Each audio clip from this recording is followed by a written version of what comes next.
Assalaamu alaykum wa rahmatullahi wa barakatuh. Akkam oltan kabajamtoota daawwattoota televezyiinii Hamilton oduu keenya kan guyyaa har'aatiif qabanne hangafoota isaanii dursuun isin daawwachiifnaa oduu waliin kan isin waliin turu an Amiin Shubbiseeti. Saudiin lammiilee Itoophiyaa torbee darbe keessa seeraan ala gara biyyaatti galuudhaaf yaalaa turan jettee to'annoo seeraa jala oolchuu ibsite. Daandiin xiyyaara Itoophiyaa waggaa tokko keessatti imaltoota miiliyoona 20 ol imalchiisaa jiraachuu beeksiseera. Waajjirri muummee ministeera Israa'el waliigaltee dhukaasa dhaabuu torbaan lama kan Libaanoosiin hin ilaalanne ta'uu ibseera. Iraan waliigaltee dhukaasa dhaabuun torbaan lamaaf turu hordofuudhaan hulaa Harmuz yookaan Strait of Hormuz dooniiwwaniif banaa taasisuu beeksifteerti kan jedhu hangafoota oduu keenya kan guyyaa har'aati. Oduu kanaa fi kanneen itti aanan akka ta'anutti isin daawwachiifnaa nu waliin tura. Saudi Arabiyaan lammiilee Itoophiyaa torbee darbe keessa seeraan ala gara biyyaatti galuudhaaf yaalaa turan jettee to'annoo seeraa jala oolchite. Ministeerri dhimma alaa Saudi Arabiyaa torbee darbe keessa lammiilee Itoophiyaa seeraan ala gara biyya kootti galuudhaaf yaalaa turan jedhem to'annoo jala ooluu isaanii beeksisaniiru. Ministeerri kun walumaa galatti namoota 1449 kanneen keessaa ammoo gara seeraan alaatiin daangaa ceehanii gara Saudi Arabiyaa seenuudhaaf yaalaa turaniin warra jedhan to'annoo jala oolchineerra jechuun gabaaseera. Kanneen keessaa 71 lammiilee Itoophiyaa yoo ta'u 27 hafan ammoo lammiilee kanneen akka Yaman 200 ammoo biyyoota gara garaa irraa kan walitti dhufan ta'us beekameera. Duula gurraan dhalaa hanga ebla 4 bara 2026tti gaggeeffame kanaan namoonni 29 seeraan ala gara biyya kootti galuudhaaf yaalaniiru kunis biyyaa bahuuf yaalaniiru warra jedhe to'annoo seeraa jala oolcheera jechuudhaan Saudi Arabiyaan ni gabaasti. Gama biraatiin torbee kana keessatti biyyattii keessatti tarkaanfiin guddaan heeyyamaa jireenyaa nageenya daangaa fi sarbama seera hojjettootaa irratti fudhatameen namoonni dhuunfaa 14,242 to'annoo seeraa jala oolaniiru. Ministeerri biyya keessaa akka beeksisetti namoonni dhuunfaa 25 godaantota seeraan alaa geejjibsiisan akkasumas kanneen waliigaltee hojii kennuudhaan himatanis to'annoo seeraa jala ooluu isaanii beeksifteerti.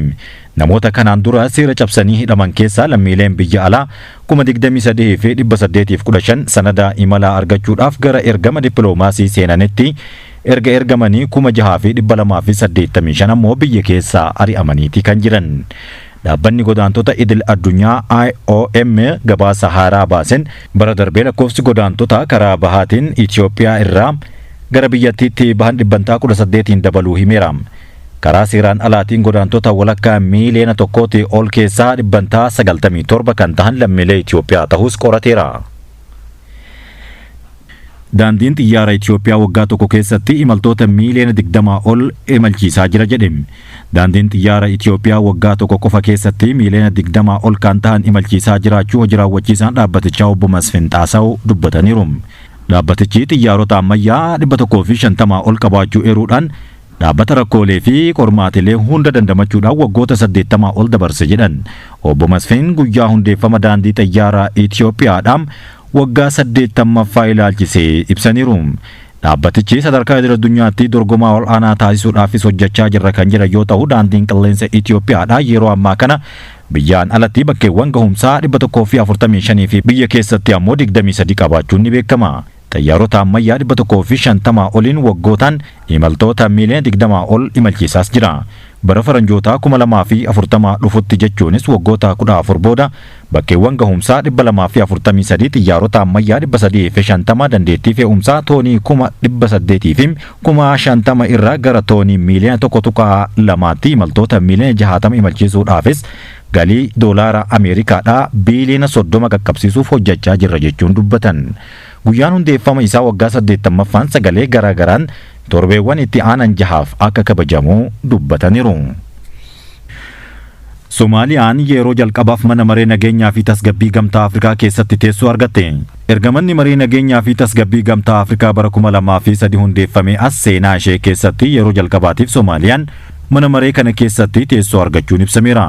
Mootummaan federaalaa Somaaliyaadhaa mana maree kana keessatti waggoota 2 akka tajaajilu kan filame yoo ta'u gurraan dhala bara 2018 akka lakkoofsa Habashaatti filameera.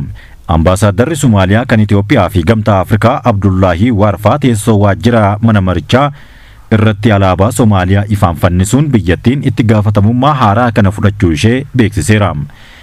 Abbootiin taayitaa mootummaa gocha kana galmee seenaa fudhatama Somaaliyaa sadarkaa addunyaatti qabdu ol kaasuu ta'uu ibsuun keessumaa ardii Afrikaa keessatti nageenya buusuu tasgabbii uumuu fi tumsa gama kanaan jiru keessatti hirmaannaan ishee cimaa akka ta'u addeessaniiru. Waajjirri muummee ministeeraa Israa'el waliigaltee dhukaasa dhaabuu torbaan lamaaf turu Libaanoosiin hin ilaallatu jedhe. Waajjirri ministeera muummee Israa'el Benjaamin Netaniyaahuutiin durfamu waliigalteen dhukaasa dhaabuu torbaanota lamaaf taasifamu Libaanoosiin hin hammatu jedheera.